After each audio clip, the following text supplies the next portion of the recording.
Hello there. This is the recap. Today on the recap, we're looking at subject and verb agreement. I'm Jamain Hatton, and today is the 10th day of March in the year 2018. So, what is a subject, you might ask? Now, a subject is generally any noun. It is what the sentence is talking about. So, if the sentence surrounds a particular noun, that's the subject of the sentence. What is a noun? We know a noun is the name of a place, a person, or thing. That's an overused definition. We all know that. And some examples of nouns. We have proper nouns there, John, Caribbean, and then we have common nouns, names of groups of things. Market, roti. Roti cannot go without curry, so roti and curry. Paper, bus, zoo. And then we have verbs. Now, oftentimes we just say verbs are action words, but that's not quite correct because they can show more than just action. So, verbs are generally used to denote action, state of being, or occurrence. So, we must remember that the state of being, occurrence aspect of it. All right, so some examples of these verbs. We have singular verbs and we have plural verbs. So we have jumps, jump, sings, sing, dance, dances, is, are, has, have, eat, eats, fly, flies. So you have those there. Good. So let's try to link these now. When we link our noun and our verb in a sentence, they must agree. In some subjects, they must agree in gender and they must agree in number. In English, luckily, they only have to agree in number. So we have John, one individual. The subject, John, one individual, must agree with the verb in number. So the singular subject is different from the singular verb. A singular verb ends with S. We know a singular subject does not have an S at the end, but a singular verb ends with that S at the end. So what do I mean by that? Boy, take for example, boy. That's a singular noun, isn't it? Good. However, the singular verb ends with S. Jumps, sings, is, flies. So what happens for this verb to be singular is not what happens for the noun to be singular. If you can understand what I'm saying there. So again, recap. Singular subjects do not end with S, while singular verbs end with S. Singular nouns do not end with S, singular verbs end with S. So likewise, plural verbs would not have an S at the end, would not have an S, while the plural subject, the plural noun, would have an S at the end. Does that make sense? Let me go it one more time. Noun, boys, plural. More than one boys we're talking about. The plural subject, the plural noun, ends with that S. However, when we are linking our subject to our verb, there must not be an S at the end of the verb. Why? Because a verb that ends without an S is plural. The verb that ends with the S is singular. So if we're linking our subject to our verb, they must agree in number. The subject and verb must agree in number. It's as though if we're going to the zoo, well, let me not get into that as yet. If I am going to choose a partner to get married to, we must agree. All right, we must like each other. So for you to write in a proper sentence, your subject must be liking your verb. Your verb must be liking your subject. They must be agreeing. So your subject and verb agreement is that agreement between, or that correctness between your subject and your verb. I do hope you're following so far. Let's heat it up a bit. Let's go into some examples. So I want you to know two things. First of all, the basic rule. A singular subject is joined by a singular verb. And that sentence there is giving an example of what I'm saying.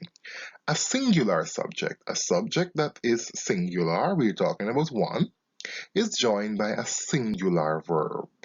We're talking about one subject, one verb. All right. So he is a subject here. He's a pronoun, yes, but he's a subject. He is going. Is that auxiliary verb joining that subject and telling us what he's doing. All right. He is going to the zoo. Then we have another example here. The boy walks to school. It's good to have these S at the end. It completes your writing.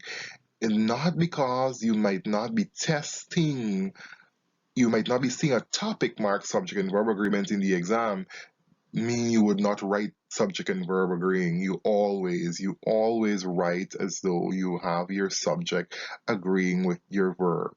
Your subject should always be agreeing with your verbs, all right? Good. So the boy, is going. The boy walks to school on Tuesdays and drives on Fridays. So I put that question there, I put a sentence there for you to see that even though the sentence might be continuing, the subject is still the same. So the boy is a subject. If you can block off walks to school on Tuesday, and we would see that the boy drives on Friday. That is correct. The boy walks to school on Tuesdays and drives on Fridays. Good. Now we have some exceptions. Of course, there are always going to be exceptions to these rules. $10 million is all that I have in my name or to my name. No, please don't come and rob me. I don't have $10 million. Yeah, so $10 million is all I have to my name. There's a rule that says subjects join, but there's a rule that says words denoting sums of money, measurements, measurements are singular, and as a result, the verb should be singular. So though $10 million might seem like a lot of money, anything that denotes a sum of money or a measurement is actually singular. So the verb must therefore be singular. I think you understand what I'm saying there. You can go that back and see if you understand. So $10 million is, even though it's a lot of money, the idea is a singular idea. So the subject is therefore singular. All right? Good. And then we have long sentences. Sentences we have to pay attention to what the subject is, what the noun is we're talking about. So we have the computer on the desk near the iPhone 7, iPhone X, and the chicken curry is mine. So we have a long sentence there, but the subject is the computer. So what I will tell my students to do is put their hands or their thumb over the not so important. You must have a big thumb to cover that, but put your thumb over the not so important details so you can see the subject and you can see the verb. So the computer is a subject. Let me show you that. Where is my cursor? Good. So the computer is a subject. This here is not so important. So what are we linking? We're linking our subject to this part here. Well, that's wrong. Let me see if I can get that off quickly. Good. So we're linking the computer, to the verb is here. Can you see that? Are you following still? I hope so. So the subject, the computer, is mine. We can see that clearly. So if you're not clear about, because the sentence is long, try and eliminate the not so important details. So all of this middle here is junk. All right. If you separate that, you can see clearly what the subject is. Nobody would say the computer are mine. The computer is one, it's singular, so the computer is mine. But because the sentence is long, you get confused as to how many things you're talking about. You're still just talking about that one computer. The computer on the desk near the iPhone 6. Why am I saying iPhone 6?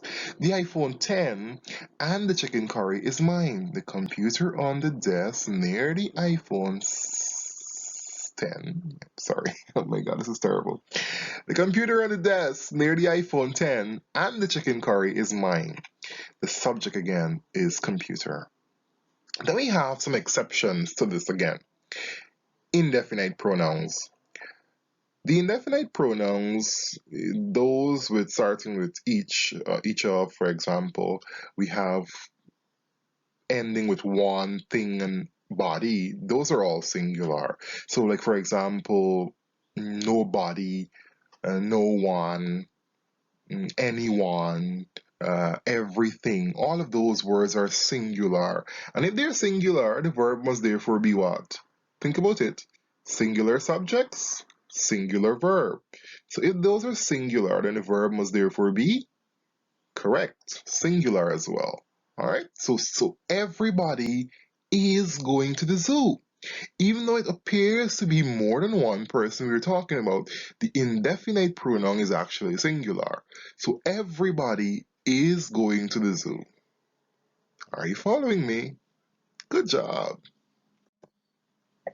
So plural. So we have our singular subject, singular verb. Now we have our plural subject, plural verb. So plural subject, plural verb. What does that mean? Plural subjects, if you look at this here, the S there, that makes that plural. We're talking about more than one thing. Require. There's no S here, and that is what the rule is saying. When you're talking about more than one, the subject, I don't know what I just did there.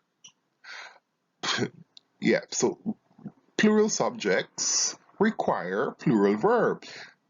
More than one, more than one. They're agreeing. If the S is here at the subject, if the S is here at the subject, it cannot be there at the verb. That is what the rules are actually saying.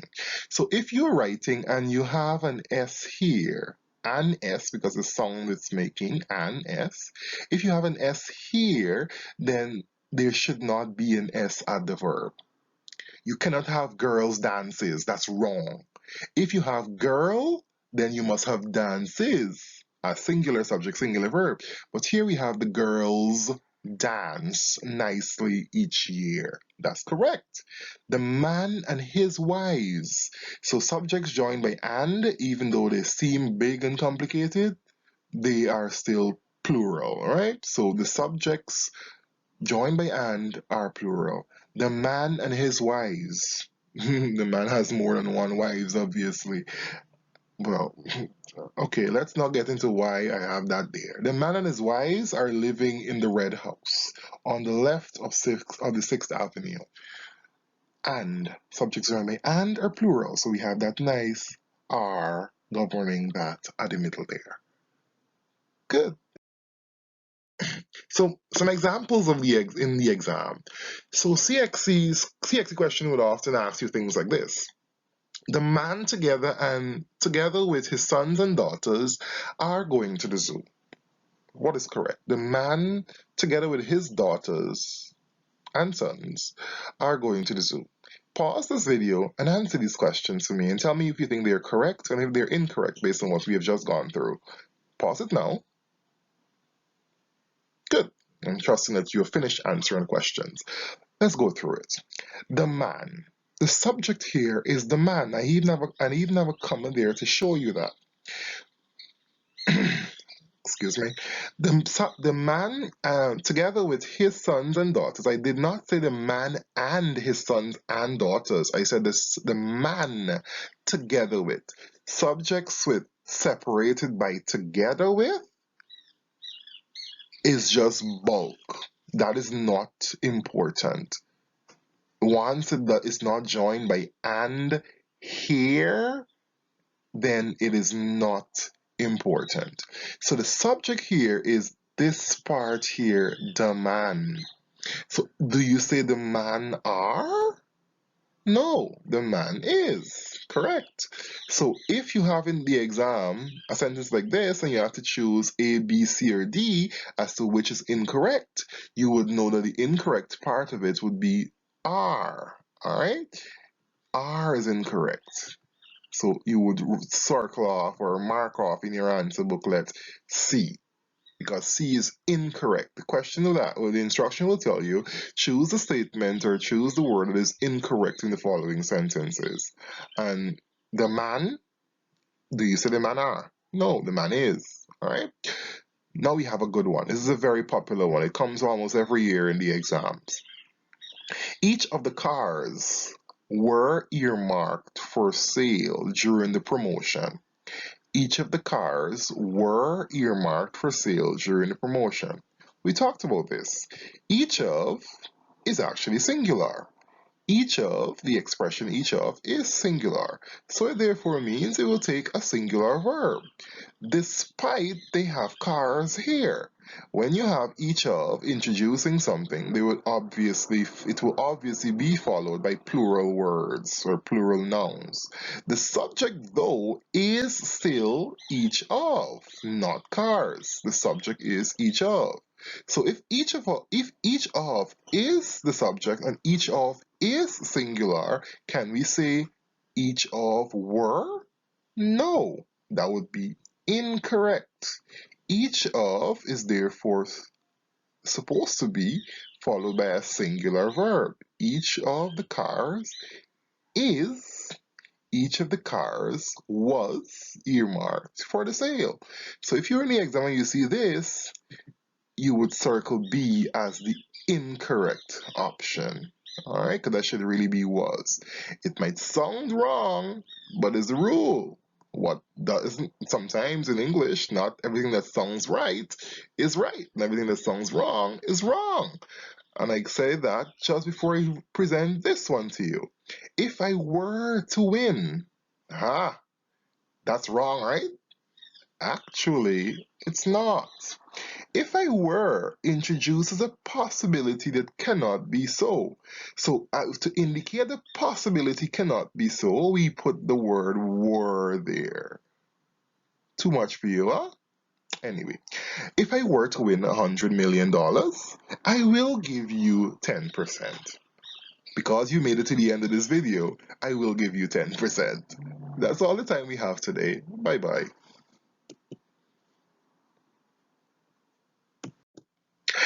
And the Oscar for the best grammar goes to Jamain Hatton. I'm just joking.